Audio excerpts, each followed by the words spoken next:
Bonjour à tous, bienvenue à cette clinique sur les bonnes pratiques de concertation des parties prenantes par notre amie Annie F. Kingston de la région biosphère Wapishka Manicouagan. Mais Annie, merci énormément d'être avec nous aujourd'hui. Merci à toi. Yeah. Avant de débuter, peut-être mise en contexte, cette clinique est née d'une série de conversations qu'on a eues avec plusieurs acteurs un peu partout au Québec, dans le cadre d'une concertation qui a été faite, pas une concertation, mais plus une co-création qui a été faite par, je vois Caroline Cossette qui est ici. Salut Caroline, content de te revoir. Donc, il y a eu beaucoup de conversations autour des défis de cohabitation intersectorielle sur les terres publiques. Et donc, de ces conversations-là est né un sommet qu'on espérait organiser à Murdochville. Ceci étant dit, finalement, par souci de représentativité, pour offrir à un plus grand nombre la possibilité d'avoir accès à ces contenus-là, parce que tout le monde n'était pas disponible pour se joindre à Murdochville. Donc, on a décidé de transformer le contenu de ce sommet-là en clinique virtuelle gratuite tout au courant de l'année. Donc, celle d'aujourd'hui offerte par Annie, c'est la première d'une série d'activités.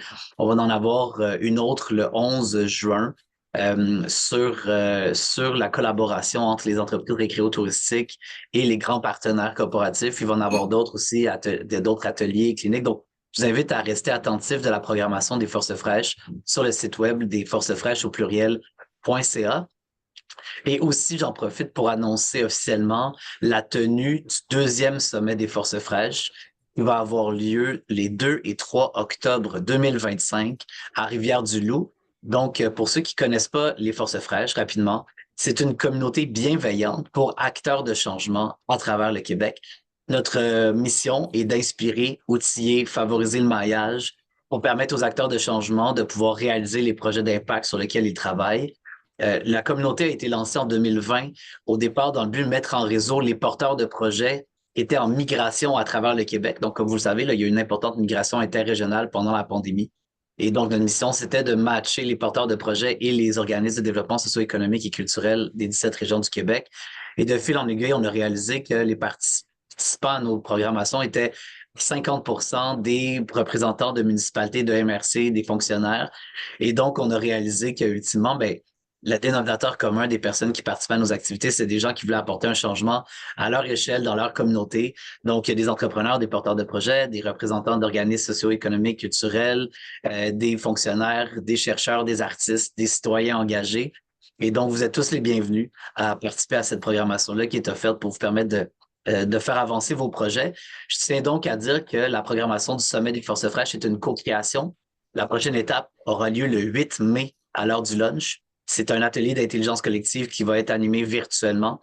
Donc, vous êtes tous les bienvenus pour venir partager ce que vous aimeriez y retrouver dans le cadre du sommet pour vous inspirer. À date, les thématiques qui ont émergé, là, je vais les nommer un peu de mémoire, mais la réalité, le bien-être des aînés, l'immobilier collectif, la concertation entre la collaboration entre les entrepreneurs, les porteurs de projets, les fonctionnaires et les élus.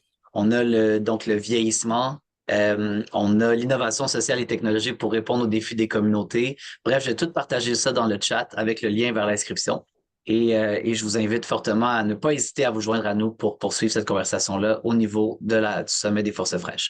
Donc, sans plus tarder, je vais passer la parole à Annie Kingston de la région Biosphère Wapiska Manicouagan. Et je te remercie, Annie, d'être présente dans la conversation depuis le début et d'offrir si généreusement cet atelier. Donc, la parole est à toi. Ah, ben merci David pour l'accueil. Très contente d'être avec vous aujourd'hui, tout le monde. Merci de me faire cadeau de votre heure de dîner pour que je vous parle un peu de bonnes pratiques de concertation des parties prenantes. Je me présente, Annie, je suis conseillère en tourisme durable pour la région de Biosphère, Manicouagan, Et aujourd'hui, je vais vous présenter des bonnes pratiques de concertation des parties prenantes qui ont été éprouvées au sein de la gestion de la réserve de biodiversité Wapishka, qui se trouve sur la côte nord. Fait que ça va être une brève présentation, 20 à 30 minutes, puis après ça, on va pouvoir échanger. Je vais pouvoir répondre à vos questions aussi, puis vraiment que ce soit un espace de discussion pour la suite. Je vais faire une brève présentation de la région de biosphère Manicouagan-Wapishka, qui est située sur la côte nord. Donc, c'est une grosse région de biosphère de 54 800 km². Elle inclut l'œil du Québec, donc le réservoir Manicouagan, ainsi que les monts Wapishka, qui sont aussi connus sous le nom des monts Gros. Être une région de biosphère, c'est une reconnaissance UNESCO qu'on a depuis presque 20 ans.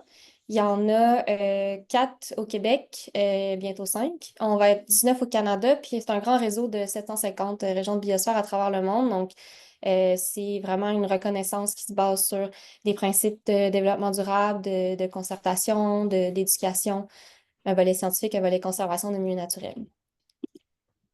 Au sein de la région de biosphère Manicouagan-Wapishka, on est plusieurs entités qui touchent, par exemple, au développement de projets sur la biodiversité et la recherche scientifique avec notre entité biosphère. On a aussi un volet d'écotourisme, d'occupation du territoire avec la station Wapishka, qui est une écolodge basée au pied là, des monts Wapishka, justement, parce que la quasi-totalité de la région de biosphère Manicouagan-Wapishka est sur le Nitassinan, qui est le territoire traditionnel Innu de la communauté Innu de Pessamit. Donc, c'est un écolodge que je vous invite grandement à aller visiter cet été. Ensuite, on a Mu Conseil, que c'est une boîte en service conseil en stratégie participative. Donc, c'est une expertise qu'on a acquis, qu'on développe et qu'on développe encore et toujours là, au sein de la région de biosphère Manicouagan-Wapishka. Et c'est pas uniquement sur la côte nord, cette entité-là. On va avoir des mandats à travers le Québec et parfois même au Canada. Donc, c'était ma brève présentation de l'organisation que je représente. Maintenant, la thématique de la cohabitation en territoire public, ben, c'est sûr qu'il y a toujours des enjeux qui émènent de cette cohabitation-là. Probablement encore plus s'il y a une cohabitation intersectorielle, notamment, par exemple, avec des enjeux de conflit d'usage, différentes visions dans la gestion du territoire, différents types de gouvernance là, qui se côtoient sur un même territoire public. Mais il y a une certaine opportunité avec cette intersectorialité-là. Si le mot n'existe pas, je viens de l'inventer. Donc, ça va être à explorer aujourd'hui avec les présentations des bonnes pratiques parce que la concertation des parties prenantes du territoire, c'est souvent gage de succès justement dans cette cohabitation-là. Donc, le territoire de démonstration auquel je vous présente les bonnes pratiques d'aujourd'hui, c'est la réserve de biodiversité Wapishka, qui est située, dans le fond, qui englobe une grande partie du massif des monts Wapishka et qui est au pied, sur les berges là, du réservoir Manicouagan. C'est environ à 5 heures de Bécomo. Fait que c'est une petite traite, mais ça vaut la peine. Je vous invite encore une fois à aller vous rendre faire un séjour à la station Wapishka. C'est une aire protégée qui a un statut permanent depuis 2009. Comme une grosse aire protégée là, de plus de 1300 km², un très vaste territoire qui est situé, comme on peut le voir sur la carte de droite, aussi sur le Nitassinan de la communauté Innu de Pessamit. Donc, le fait que c'est une aire protégée, le fait que c'est un vaste territoire, une réserve de biodiversité, il y a diverses activités récréotouristiques qui sont permises, ben, ça peut amener certains enjeux de cohabitation. Donc, quand c'est un statut d'aire protégée, ça amène certaines exigences là, au niveau de la conservation. Cet écosystème de toundra alpine est exceptionnel là, sur les sommets des monts Wapishka, mais l'entièreté là, du lieu est euh, fréquenté souvent par des chercheurs scientifiques là, d'à travers le monde parce que c'est vraiment un écosystème exceptionnel à conserver, d'où le statut d'aire protégé. Et comme je vous disais, il y a diverses activités récréotouristiques, qui soient motorisées ou non. Donc, on a de la randonnée pédestre été comme hiver, du ski hors-piste l'hiver, la motoneige hors-piste aussi. Et comme la majorité des milieux naturels, on a vécu une hausse de fréquentation à partir de la pandémie. Donc, plus il y a de fréquentation, plus il y a une diversité d'activités récréotouristiques dans un territoire aussi vaste, ben, ça augmente les risques de conflits d'usage, de divergence d'intérêts, de recherche d'expérience entre les utilisateurs. Donc, par rapport à tous ces éléments-là, ces enjeux ou ces risques potentiels, ben, on souhaitait avoir une approche participative dans la vision de la gestion de ce territoire-là, dans la mise en place, la création d'un plan directeur pour vraiment illustrer notre volonté de gérer en concertation avec les partenaires locaux et les partenaires autochtones pour le bien du massif. D'avoir une approche collaborative, c'est aussi dans l'objectif de réfléchir à des solutions communes qui sont généralement plus propices à l'acceptabilité sociale. L'acceptabilité sociale, je vous invite vraiment à ne pas la percevoir comme un résultat, une finalité, quelque chose de on a l'unanimité ou on l'a pas du tout. C'est vraiment plus quelque chose à concevoir comme une démarche en continu quelque chose qu'il faut entretenir. C'est pas comme l'expression one and done, là, on l'acquis puis c'est réglé. Je pense que c'est quelque chose qui est à considérer tout le long du processus de l'idéation jusqu'à la réalisation des actions. C'est pas quelque chose, comme par exemple, nous, on a des supports de bonne pratique de concertation des parties prenantes. Je ne dirais pas que l'acceptabilité est complète en tout point. Il y a encore toujours des frictions au niveau de certaines décisions, mais l'important, c'est qu'on garde l'espace de discussion, le dialogue, l'espace de concertation pour justement travailler à maintenir cette acceptabilité sociale-là. Et pour y arriver, mais on peut se demander à quel niveau on souhaite engager les parties prenantes, à quel niveau on souhaite engager les acteurs du territoire, quelles démarches on souhaite entreprendre pour les impliquer, parce qu'il faut choisir le bon niveau d'implication qui va convenir aux besoins puis qui répond mieux au contexte puis aux enjeux identifiés.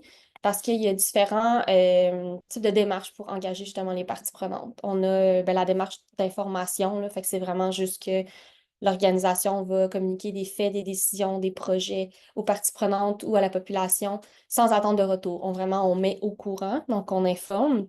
On a aussi la consultation. Fait que, souvent, quand on va avoir des consultations publiques, ça va être dans ce type de démarche-là d'engagement des parties prenantes. L'organisation va solliciter l'avis des parties prenantes sur un projet, sur une décision pour vraiment alimenter les réflexions, ajuster les actions en conséquence. Par contre, la décision est unilatérale. Ça va être l'organisme qui a parti la démarche là, de consultation qui va prendre la décision. Et c'est important aussi que on n'a pas à choisir une seule démarche d'engagement des parties prenantes. Dépendamment des actions, on peut en avoir à plusieurs échelles. Nous, c'est sûr que ça a beaucoup été de la concertation, mais par exemple, le plan directeur de la réserve de biodiversité Wapishka, il y a eu un processus collaboratif là, dans l'élaboration de ce plan-là, mais on a aussi fait une consultation auprès de plus de 200 organisations sur le territoire pour avoir leur avis, leur point de vue. Est-ce qu'il y a des éléments à modifier, des choses qu'on n'a pas pensées? Ça a vraiment permis de créer un plan directeur avec l'entièreté du territoire qui était mobilisé là, derrière ce projet-là. Et ben, ce qu'on parle aujourd'hui, la démarche de concertation, c'est différentes parties prenantes qui vont s'engager dans un dialogue, ils vont pouvoir s'exprimer, échanger, faire valoir leurs préoccupations, discuter d'enjeux communs. Ce qu'on souhaite, c'est trouver un consensus dans les intérêts, la prise de décision, dans les objectifs, développer des argumentaires consensuels aussi si on a jaser avec d'autres parties prenantes, par exemple, qui ne sont pas au sein de l'instance de concertation. La concertation aussi est beaucoup plus propice au partage des idées. Les parties prenantes vont travailler ensemble pour co-construire des solutions, des décisions, des projets en commun. Ça peut même aller jusqu'à la co-gestion entière là, suite à cette démarche de concertation-là. Et la concertation, c'est la démarche principale d'engagement des parties prenantes pour la gestion territoriale de la réserve de biodiversité Wapishka, qu'on présente sous la forme de gestion territoriale participative et adaptative. Participative, comme je le mentionnais, ben, on va concerter une diversité d'acteurs qui sont présents sur le territoire pour une prise de décision. Dans le cas de la réserve de biodiversité Wapishka, c'était des prises de décision en fonction des activités touristiques sur le territoire et aussi des objectifs de conservation. Et on a un volet adaptatif aussi. Dans le fond, c'est qu'on veut moduler puis mettre à jour les décisions prises constamment en fonction des nouvelles connaissances scientifiques, des nouvelles réalités terrain, des savoirs autochtones aussi, c'est super important. Donc, ce type de gestion-là, participative et adaptative, ça permet une prise de décision collaborative, puis aussi une prise de décision éclairée à la lueur des informations sur le terrain ou des nouvelles informations scientifiques. Avec ce type de gestion-là, ben, on se questionne sur c'est quoi le type d'instance qu'on souhaite avoir, d'instance de concertation. Pour la réserve de biodiversité Wapishka, c'est un comité de gestion de l'aire protégée. C'est important de choisir la structure qui est adaptée à son besoin, puisqu'il y a différentes formes. Nous, c'est un comité de gestion, ça peut être un comité de concertation, table de concertation, une table de structuration par rapport à une seule activité récréotouristique, par exemple, une table d'harmonisation, comme on retrouve pour les parcs du Québec, la CEPAC. Nous, c'était un peu une exigence aussi du plan de conservation. Quand on est une aire protégée, il faut qu'il y ait, veut pas, une entité là, qui s'occupe de respecter ces objectifs de conservation-là, mais on avait, comme je le disais, une grosse volonté de concertation à travers ça. Donc, on a choisi la structure de comité de gestion de l'aire protégée. Une fois que la structure est définie, ben, c'est qui qu'on souhaite impliquer, il faut trouver les parties prenantes. Les parties prenantes, c'est toutes les personnes et organisations concernées par un sujet. c'est très large parce qu'il y en a beaucoup de parties prenantes. Il faut penser autant aux parties prenantes actuelles que futures. Il faut penser autant aux parties prenantes qu'on veut impliquer pour le projet, mais aussi qui vont être affectées par le projet, par la décision. Dans ce cas-ci, le sujet que les parties prenantes sont concernées, c'est par exemple un projet en territoire public. Et ça va être important d'avoir une diversité d'acteurs, que ce soit parce qu'il y a une diversité d'organisations sur un territoire, diversité d'organisations, d'acteurs qui agissent pour la protection d'un territoire, par exemple, mais aussi une diversité d'expertise, de points de vue, d'informations là, à transmettre là, pour prendre justement la prise de décision la plus éclairée possible. Comment on compose cette instance de concertation-là, comment on choisit les parties prenantes. On tente de bien représenter les personnes, les organisations qui utilisent le territoire. Et point super important, les communautés autochtones, surtout quand on parle de gestion territoriale, on est sur leur territoire, je vous le rappelle. Donc, les communautés autochtones, ne pas assumer qu'elles ne sont pas concernées. Je pense qu'ils ont la possibilité et l'opportunité et le bénéfice de participer pleinement aux discussions puis aux décisions à toutes les étapes du processus. C'est ce qui a été fait notamment avec le comité de gestion de l'art protégé, avec l'implication à tous les niveaux dans le processus d'idéation, planification, réalisation du projet, avec le Conseil des Inuits de Pessamit, parce qu'on, justement, je vous le rappelle, on est sur le Nitassinan, le territoire ancestral de la communauté Inuit de Pessamit. Donc, oui, il y a un historique d'occupation du territoire. Ça, c'est important comme critère de composition de notre comité de gestion. Et aussi parce que le Conseil des Inuits de Pessamit, il assure aussi la gestion de cette fameuse station Wapishka que j'arrête pas de vous vendre depuis tantôt, qui est sublime. Fait que là, dans le fond, on implique les communautés autochtones de cette manière-là. Aussi, un autre élément important, c'est que si on n'est pas gestionnaire du site, on veut faire la gestion de l'air protégé, mais on n'est pas nécessairement, le ministère de l'Environnement, c'est lui qui est comme préséance, je veux pas sur les décisions qui sont prises pour cette gestion de type d'air protégé-là. Puis si on n'a pas de pouvoir réglementaire comme au BNL, gestionnaire d'un site, ben c'est bien d'avoir des pouvoirs publics intégrés au sein de ce comité de gestion territoriale. Donc, par exemple, les municipalités puis les MRC. La réserve de biodiversité Wapishka est à la fois sur le territoire de la MRC Manicouagan et sur le MRC Kaniapisco. Donc, on a impliqué les deux au sein du comité de gestion.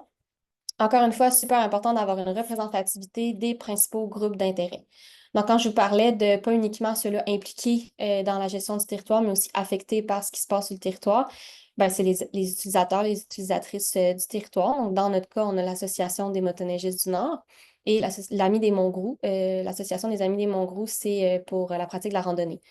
Puis aussi, c'est eux qui s'occupent de l'entretien et l'aménagement des sentiers pédestres là, au sein de la réserve de biodiversité Wapishka. Aussi, donc là, on les implique parce qu'ils sont en lien avec les enjeux de conflit d'usage. Je ne sais pas si les premiers concernés. Aussi au niveau de la fréquentation touristique, par rapport aussi à la conservation des milieux naturels. Et à ça, on peut vouloir aller chercher des acteurs à plus haut niveau, donc une perspective plus territoriale ou une expertise au niveau de la conservation des milieux naturels. Donc, on va avoir le Conseil régional de l'environnement de la Côte-Nord, Environnement Côte-Nord, avec l'organisme aussi Nature Québec qui siège sur le comité de gestion. On a le CEDFOB, c'est un peu trop long pour le mettre dans ma petite bulle, là, fait que c'est le Centre d'expérimentation et de développement en forêt boréale. Et on a le Cégep de Bécomo, fait qu'on a une présence aussi, un lien direct avec le milieu de l'éducation. Et l'Association touristique régionale, donc Tourisme Côte-Nord aussi, qui siège là, au comité de gestion. Un autre critère qu'on avait dans la composition du comité, c'était vraiment important que les organismes aient un intérêt pour l'ensemble de la gestion du territoire plutôt que uniquement sur un dossier en particulier. Le fait qu'on a cette diversité d'acteurs-là, ben, ça permet aussi une sensibilisation de toutes ces différentes personnes-là qui utilisent le territoire, de tous ces différents acteurs-là qui ont des membres qui vont pouvoir sensibiliser à leur tour pour vraiment favoriser un changement de comportement, une perception différente, un changement de valeur par rapport à la protection de cet écosystème-là, notamment à la réserve de biodiversité Wabishka, mais aussi la valeur de, c'est important de se concerter, d'avoir un certain esprit de communauté là, pour la gestion de cet art protégé-là. La région de biosphère Manicouagan-Wapishka a un rôle de coordination de ce comité de gestion-là parce que on est un organisme qui a une connaissance du territoire, on a un savoir-faire en matière de concertation, comme je parlais avec notre entité MUConseil. De manière générale, avoir une connaissance du territoire puis avoir un savoir-faire en matière de concertation, vraiment des bonnes bases pour avoir ce rôle-là là, de coordination d'instances de concertation. Encore mieux si l'organisation est impartiale pour vraiment faciliter là, le partage des priorités, des opinions dans un environnement qui va être équitable. Donc, l'instance est composée. Maintenant, on se questionne comment qu'on peut formuler un mandat qui va permettre à tout le monde impliqué de bien comprendre leur propre rôle, le rôle de l'instance de concertation, les objectifs communs pour le territoire. C'est quoi les retombées souhaitées avec cette instance de concertation-là? Puis aussi, est-ce que c'est pertinent? Je réponds direct à la question, oui, c'est pertinent, d'impliquer les membres dans la définition de ce mandat-là. Parce qu'encore une fois, on souhaite que tous qui sont impliqués soient mobilisés aussi dans la réalisation de ce mandat-là au sein de l'instance de concertation. Donc, pour la gestion territoriale de l'aire protégée, le comité de gestion va pouvoir fournir une expertise régionale aux gestionnaires du territoire, donc un lien direct avec le ministère de l'Environnement et de lutte au changement climatique, et de proposer des recommandations basées sur les connaissances et les intérêts de toutes les parties prenantes. Donc, on va proposer une vision puis des objectifs, autant au niveau de la conservation, mais aussi de la mise en valeur par une offre touristique. On va aussi assurer le suivi et la mise à jour du plan d'action. On va conseiller le MELCCFP sur les applications des manières d'appliquer le plan d'action, justement. On va avoir un lien avec les partenaires locaux parce qu'il y en a plusieurs qui font partie du comité, mais aussi parce que, comme je vous disais, ça découle sur différents autres partenaires, vu que c'est comme emblématique là, du territoire, cette aire protégée-là. Il va y avoir la sensibilisation, comme je mentionnais aussi. Et le rôle du comité, c'est de voir que s'il y a des besoins précis, s'il y a des expertises requises spécifiques, ben, on va créer des sous-groupes, des sous-comités, des groupes de travail, là, comme on a fait pour la réserve de biodiversité ou à Pichka. Donc, se doter d'un cadre bien défini comme un plan directeur ou bien qui sont clarifie le rôle, le mandat de l'instance de concertation, ben, ça permet aussi de clarifier les rôles et les responsabilités des membres pour permettre justement une collaboration plus efficace là, au sein de l'instance de concertation. Donc, se poser la question, quel rôle doit jouer chaque membre, pourquoi ils sont au sein de cette instance-là, ils représentent quel intérêt, quelles contributions sont attendues de tous et chacun. Et c'est pour ça que c'est encore plus important de diversifier les acteurs autour de la table pour que chaque intérêt puis expertise soit représenté. Je donne toujours l'exemple que si on jase d'un projet en développement durable ou en protection de l'environnement, puis il n'y a pas d'acteurs qui représentent la protection de l'environnement autour de la table, ben déjà là, il faudrait se poser des questions. C'est possible aussi d'aller plus loin dans le rôle de chaque membre, les responsabilités de chaque membre, comme je mentionnais, avec des groupes de travail pour concentrer les efforts, aller chercher de l'expertise externe quand c'est nécessaire, recueillir les avis, des recommandations, des propositions. Donc, chaque groupe de travail a sa raison d'être au sein de la réserve de biodiversité Wapishka. On en a un qui est sur un sujet spécifique de l'encadrement des activités récréotouristiques, plus spécifiquement la motoneige, où ce qu'on va mettre en application les orientations de tourisme responsable et durable, notre plan directeur, notamment par rapport à la surveillance du territoire aussi, puis aux mesures de sécurité. On va pouvoir échanger au sein de ce groupe de travail-là sur les enjeux récréotouristiques vécus sur le territoire, c'est quoi les savoirs expérientiels des personnes au sein de ce groupe de travail-là, puis avoir des propositions techniques. Pour ce qui est du groupe de travail sur les savoirs scientifiques et Innu, on va vraiment avoir l'objectif de mobiliser les savoirs, donc du milieu universitaire puis de la recherche, de structurer là, les efforts d'acquisition de connaissances pour faire de l'analyse scientifique, pour recueillir des avis, des recommandations, des propositions. Donc, il y a un acteur qui est un membre du comité de gestion peut avoir un rôle aussi dans un groupe de travail spécifique, peut être dans plusieurs groupes de travail, comme le Conseil des Inuit qui est dans les deux. Un acteur qui n'est pas sur le comité de gestion peut se retrouver dans un groupe de travail parce que c'est une expertise externe, parce qu'on a besoin de l'avertir plus spécifiquement sur un pouvoir décisionnel, on a besoin de l'impliquer dans la décision. Donc, dans ce cas-ci, il y avait le ministère de l'Environnement. On a aussi l'Institut nordique du Québec puis l'Université de Québec à Rimouski qui est impliquée là, dans le groupe des savoirs scientifiques et Innu. Et la station Wapishka aussi, qui est une entreprise, une entité à part entière, une entreprise autochtone qui va être impliquée notamment là, pour représenter, encore une fois, la communauté autochtone Innu de Pessamit. Il peut y avoir des membres de ces groupes de travail-là qui sont observateurs. Donc, par exemple, Aventure Écotourisme Québec, qui est une association touristique sectorielle, est présente en tant que membre observateur du groupe de travail d'encadrement des activités récréotouristiques. La région de Biosphère-Manicouagan-Wapishka, la station Wapishka, comme je le disais, et le Conseil des Inuits-Pessamit sont dans chacun de ces groupes de travail-là pour permettre justement de faire le lien toujours avec le comité de gestion. Donc, on a composé le comité de gestion, on a composé ces groupes de travail-là selon des sujets spécifiques. La question ensuite, que c'est pas gagné, il faut vraiment se questionner comment assurer la participation active de ces membres-là à différentes échelles. C'est quoi les ressources humaines, financières, techniques à la disposition de l'instance de concertation, puis à la disposition de chacun de ces membres-là? Est-ce qu'ils rencontrent des défis pour participer activement? Si oui, ben, c'est quoi les mesures qu'on peut prendre en place pour faciliter la participation active de ces membres-là? De notre côté, on a défini, ben, c'est une recommandation que je vous fais aussi, de définir une fréquence puis un format d'activité de concertation ou de rencontre qui va être adapté à la réalité des acteurs impliqués. Donc, nous, on a un volet quand même important d'offres récréotouristiques. On a des acteurs qui représentent des utilisateurs d'activités récréotouristiques. Donc, la rencontre est biannuelle hors saison touristique, fait que, à l'automne puis au printemps. C'est un vaste territoire, c'est 5 heures de Bécomo, donc oui, ça serait super plaisant de tous se réunir à la station Wapishka pour faire notre rencontre de comité de gestion, mais une diversité d'acteurs, pas toujours évident de rentrer ça dans son mercredi. Donc, on va faire les rencontres en visioconférence parce qu'on a tous découvert à quel point c'était pratique durant la pandémie. On a aussi un ordre du jour qui va être proposé par le Conseil des Inuits-Pessamit puis la région de Biosphère-Manicouagan-Wapishka. Il va être approuvé, oui, par le ministère de l'Environnement, mais on va toujours permettre la participation des membres du comité à l'ordre du jour des rencontres. Fait encore là, il y a un processus participatif là, pour aussi juste la réflexion derrière, c'est quoi les points qui vont être abordés dans les rencontres du comité de gestion. On a aussi mis en place un processus de règlement de différends pour encadrer les situations de conflit qui pourraient survenir ou les divergences d'interprétation par rapport au cadre de participation. Donc, c'était une mesure qui permet davantage de conserver un climat le plus agréable, équitable au sein du comité de gestion. Donc, pour mettre en œuvre des projets collaboratifs issus de cette instance de concertation-là, ça continue encore avec une démarche de concertation pour permettre une meilleure coordination dans les efforts, dans le déploiement des actions, parce que ça permet de mobiliser davantage les parties prenantes dans la démarche, mais pour qu'ils se sentent aussi plus mobilisés, interpellés, motivés dans la réalisation des actions, dans la pérennité des projets qui est super essentiel et qu'on ne veut pas omettre.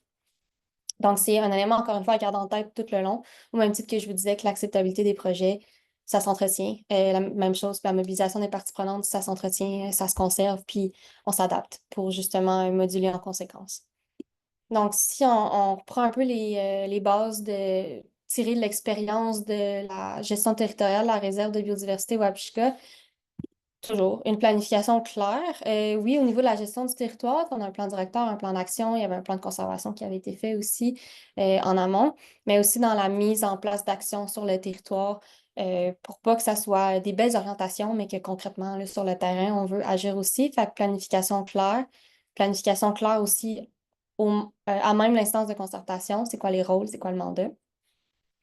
Quand on implique dès la conception du projet, ben, ça facilite la mise en œuvre. Notamment si on a un projet de structuration d'une activité récréotouristique ou une mesure d'encadrement, ben, d'impliquer les usagers, les principaux affectés, dès la conception du projet va faciliter la mise en œuvre. On a un de nos bébés là, du comité de gestion de l'art protégé, c'est le protocole d'encadrement de la motoneige, d'avoir impliqué l'Association des motoneigistes dès le départ dans la réflexion de cette mesure d'encadrement-là. Ça a vraiment beaucoup plus facilité l'application de ce protocole-là, le respect. Les motoneigistes sont rendus des ambassadeurs de ce protocole d'encadrement-là. Ils comprennent le pourquoi du comment. Ils sont plus sensibilisés à la conservation des milieux naturels. Donc, ça aurait été plus difficile à atteindre si on était juste arrivé en disant on vous informe de ceci, on vous a pas considéré. Puis aussi, veut pas, c'est eux qui sont sur le terrain. C'est eux qui ont une expertise puis quelque chose à apporter par rapport à ça.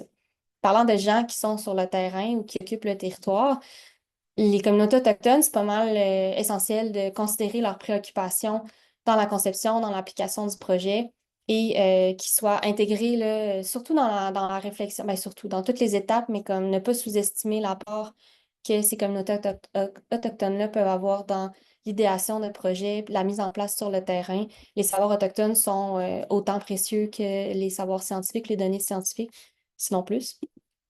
On a aussi une recommandation d'intégration des expertises externes. Comme je vous disais, là, on a beau former un comité où tout est représenté. Des fois, il faut aller chercher des expertises qui ne sont pas nécessairement au comité. Ça ne veut pas dire qu'on va rajouter encore quelqu'un au sein du comité, parce que je ne vous conseille pas un comité de trop de gens, mais de pouvoir aller ponctuellement aller chercher une expertise qui peut venir le temps d'une rencontre de l'instance de concertation pour présenter certains éléments, ou sinon être impliqué pleinement au sein des sous-comités, des groupes de travail, ou encore une fois être impliqué mais en tant qu'organisation observatrice, c'est possible aussi. Et justement, quand je parlais de groupes de travail, mais concentrer les efforts par des sujets spécifiques pour pas justement diluer là, le message, puis pouvoir adresser quand même le suivi du plan d'action, le suivi du plan directeur, on adapte, mais s'il y a des sujets plus chauds, je pourrais dire, comme par exemple, on avait l'encadrement de l'activité de la motoneige, ben, on a créé un groupe de travail spécifique à ça.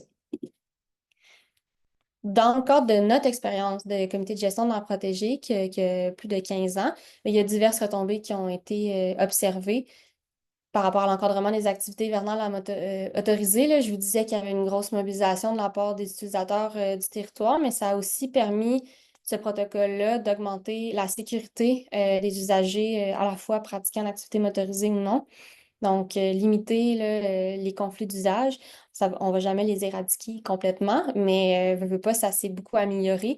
Et aussi au niveau de la qualité de l'expérience, c'est un protocole d'encadrement qui avait un quota de motoneigistes par jour pour la protection du massif. Puis, veut pas, à cause qu'on protège, on conserve davantage le massif et on s'assure qu'il n'y ait pas, qu'il y a comme un ratio de guides par motoneigiste, ben, c'est tous des petits éléments qui ont fait en sorte que l'expérience du motoneigiste est bonifié, puis il se sent plus connecté par rapport à l'activité, par rapport au milieu. Donc, au niveau de la qualité de l'expérience aussi, ça a vraiment été bénéfique. Ça nous a permis, grâce à ce processus participatif-là, de développer des argumentaires qui vont être consensuels, favorables à la protection du massif. Habituellement, quand il y a une décision, un projet qui a un consensus derrière ça, ça passe mieux au pouvoir public. Et je pense qu'on a toutes des petites expériences là-dessus. Donc, pour développer des argumentaires consensuels favorables à la protection du massif qu'on amenait au ministère de l'Environnement, c'était un peu un des rôles justement là, de l'instance de concertation.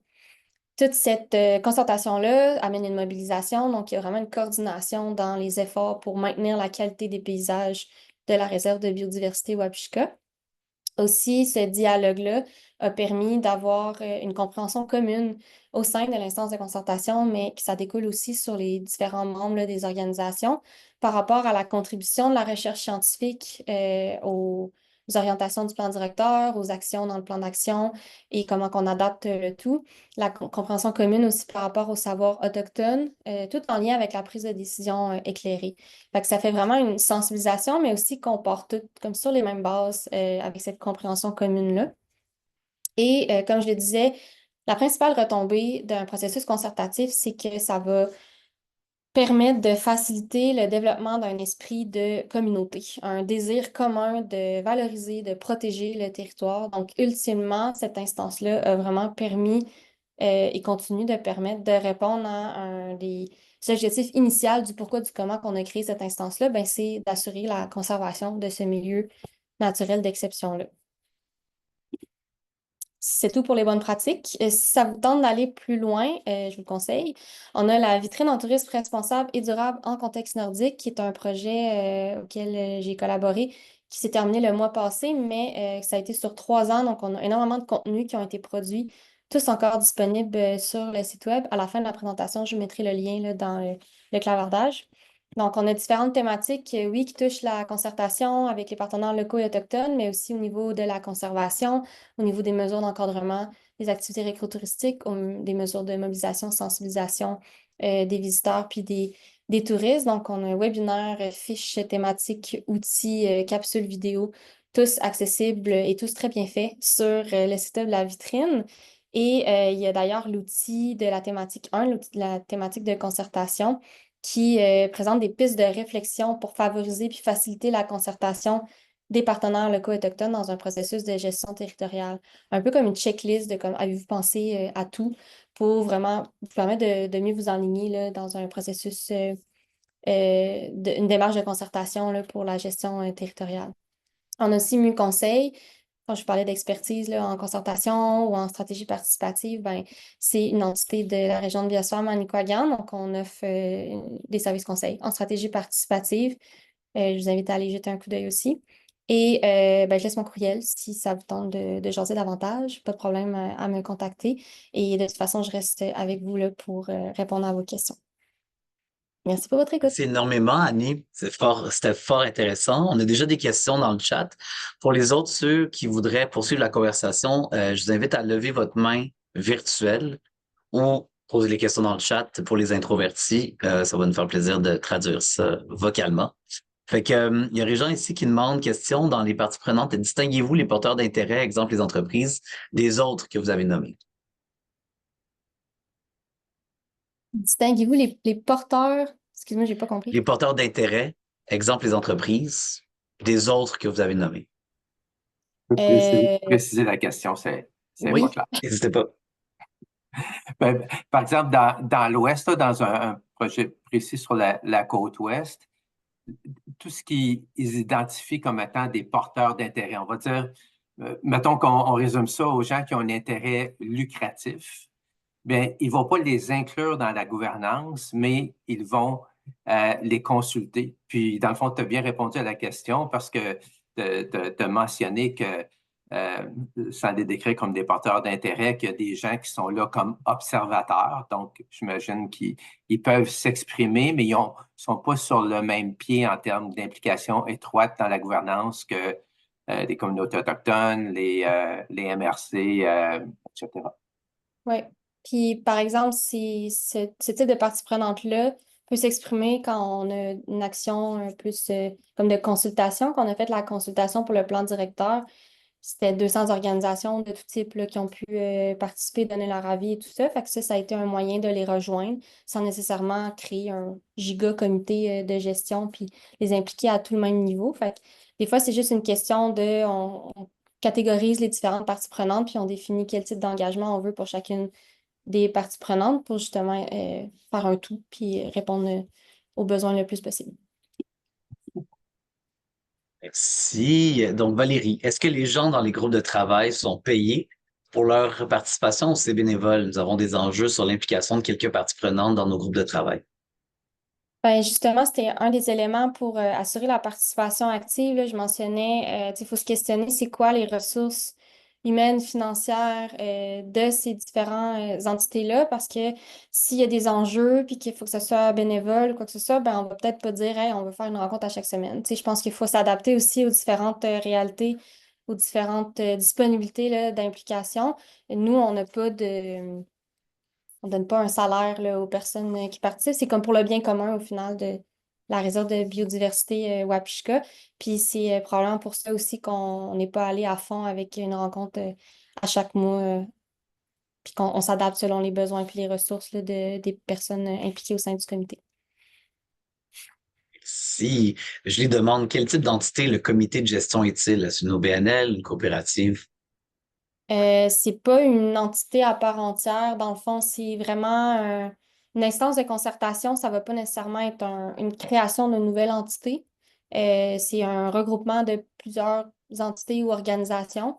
Et c'est peut-être particulier avec la gestion de l'air protégé. Là. Nous, c'est comme une exigence, veux pas, pour avoir cette délégation-là de gestion de l'air protégé de la part du ministère de l'Environnement, de créer cette instance de concertation-là.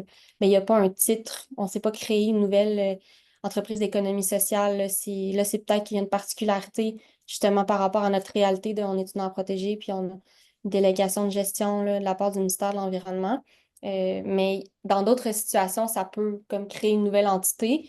Mais à même cette nouvelle entité-là, cette OBNL-là, va quand même falloir qu'il y ait comme une organisation qui pilote, là, qui gère. Donc, est-ce que ça va être, on va créer une nouvelle entité coordonnatrice de cette instance de concertation-là, puis là, c'est là que ça va être un nouvel OBNL, une nouvelle coop. Ça va vraiment dépendre du type de projet, du type de territoire.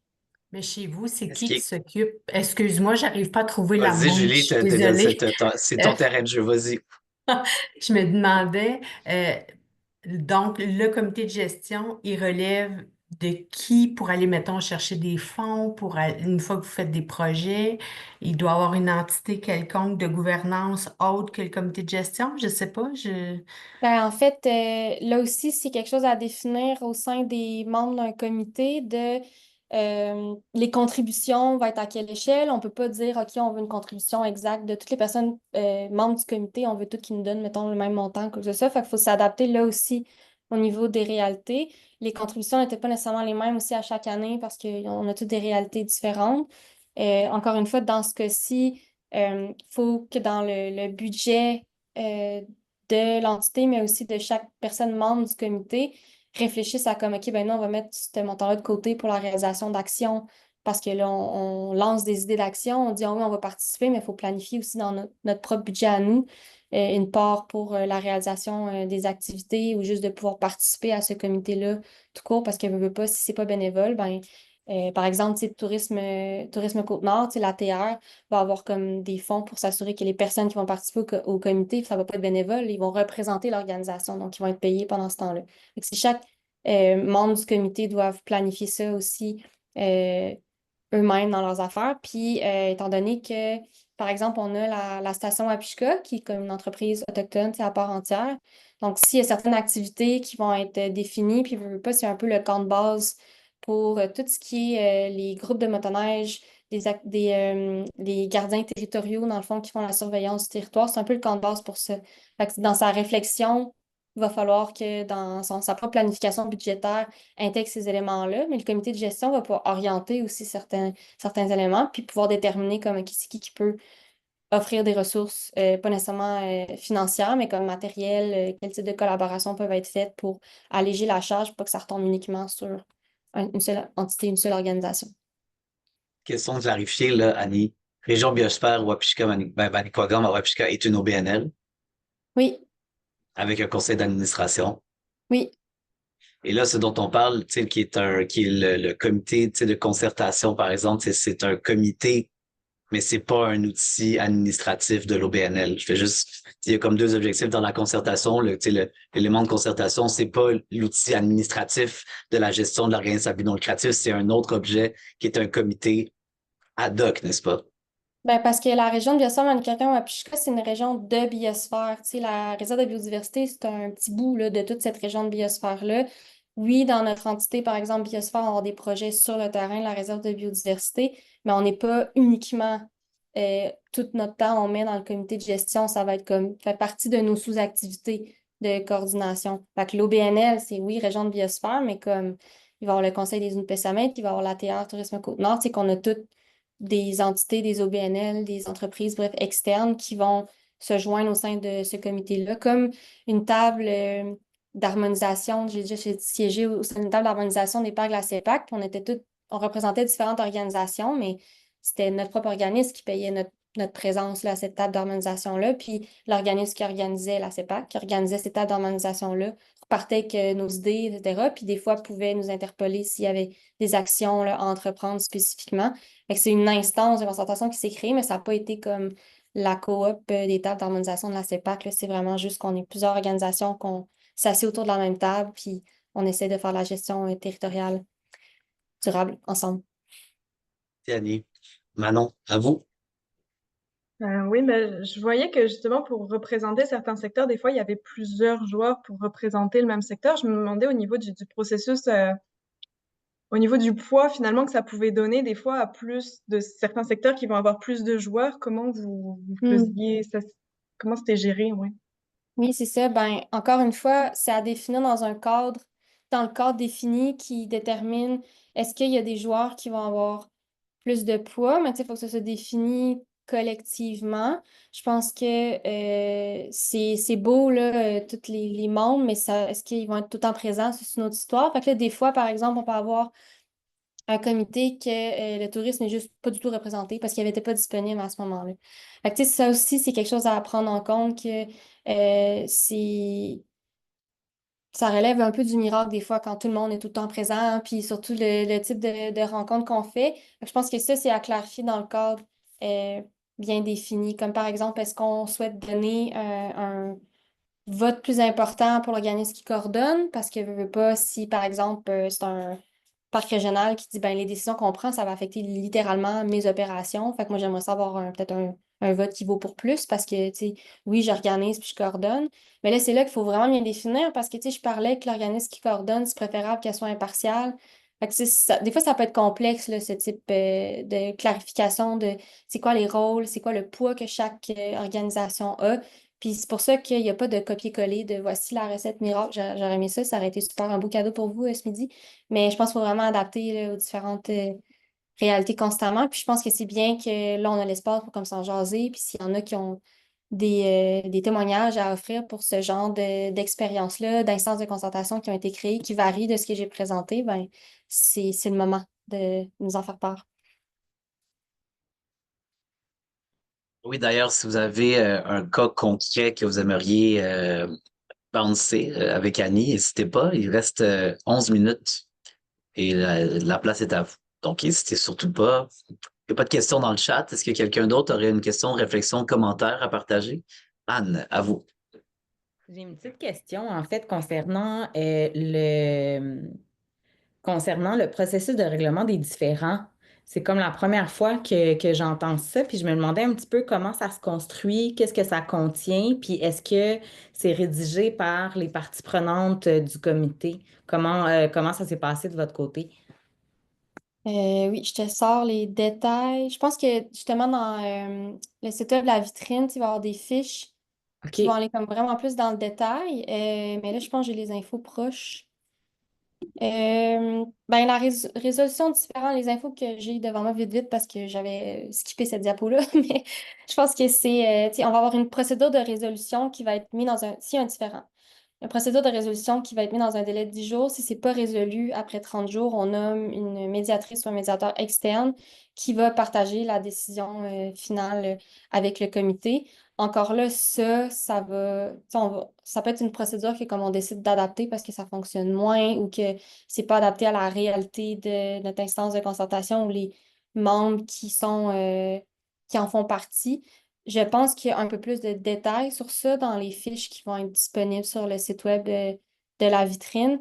Mais autrement, si vous avez d'autres questions, écrivez-moi, puis je vais vous revenir avec plus de détails là, sur cette mesure spécifique. Super, j'irai voir, merci.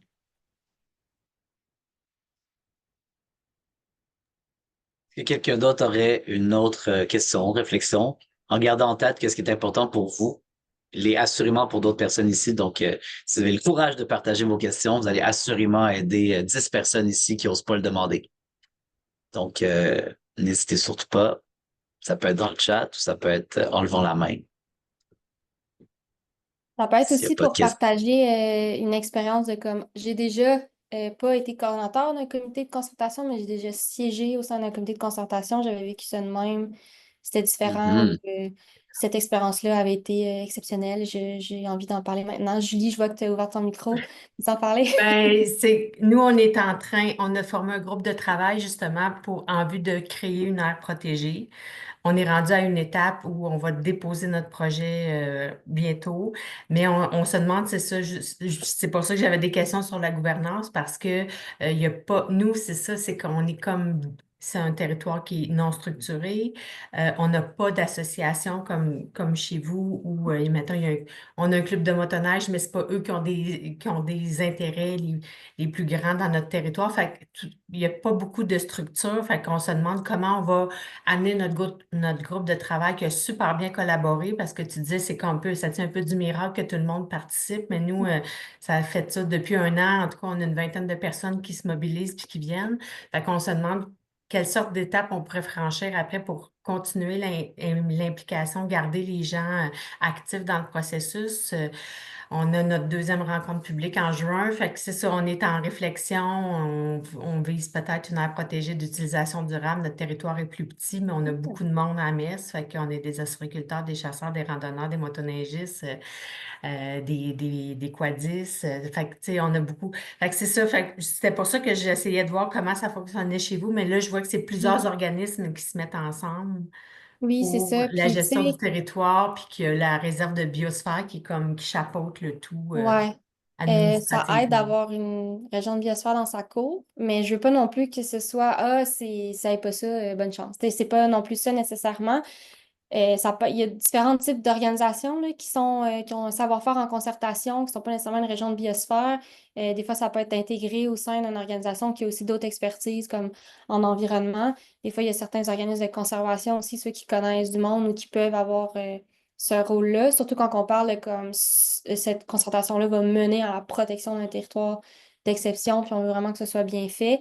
Déjà là, ce que j'entends, c'est qu'il y a une mobilisation en cours, fait que ça part bien, là. On est à la conception du projet, l'idéation, on essaye de rejoindre un plus grand nombre. Fait que, tu sais, c'est là qu'on peut déjà avoir la conversation ouverte avec les membres autour de la table. C'est comme, qu'est-ce qu'il vous faudrait pour avoir la participation active? C'est quoi les craintes? C'est quoi les défis que vous voyez poindre à l'horizon? Puis comment qu'on pourrait adresser ça collectivement? Vous m'avez mentionné que c'était une APUD potentiellement. OK, j'ai peut-être un contact à vous donner. On va s'écrire. Écrivez-moi.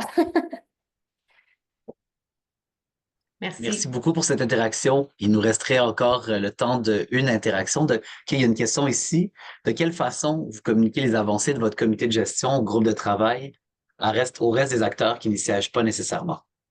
Oui, c'est ça. Ben, il peut avoir, comme par exemple, le plan directeur qui a émané de cette instance de concertation-là. Il y a vraiment une grosse démarche de consultation qui a été lancée. Fait que là, c'était vraiment comme on vous présente le fruit de nos efforts et une grosse consultation publique là, qui a duré sur une certaine période aussi. Fait que je pense que si c'est des actions qui vont affecter spécifiquement certains acteurs, comme je pensais au groupe de travail sur l'encadrement de la motoneige. Tu avais l'Association des Amis des Monts-Groux, qui sont pour la randonnée, qui siégeaient au groupe de travail mais en tant qu'observateurs. Ils sont aux premières lignes avant même que ça se rende au comité de gestion, ils sont déjà comme aux premières lignes. Si on parle des parties prenantes qui sont plus externes, c'est une bonne question. Je pense que je ne veux pas m'avancer. Tu sais, je connais pour le plan directeur, mais tout le long de la présentation, j'aimais ça parler au on, là, mais on s'entend que je n'étais pas, je fais pas partie du comité de gestion. Mais ça va me faire plaisir de revenir avec peut-être plus le détail, puis peut-être à donner des exemples spécifiques là, de quel genre de décision on est allé plus loin, parce que ça dépend aussi si ça va affecter là, une activité spécifiquement ou si ça va être vraiment en gestion territoriale, parce qu'en même temps, même si on se dit c'est une décision qui affecte juste cette petite parcelle-là, cette petite activité-là, ça ne veut pas nécessairement dire qu'on va omettre d'avertir des acteurs territoriaux, là. Encore une fois, c'est pas juste ceux-là qui sont concernés ou ceux-là qui sont affectés, il faut aller des deux côtés.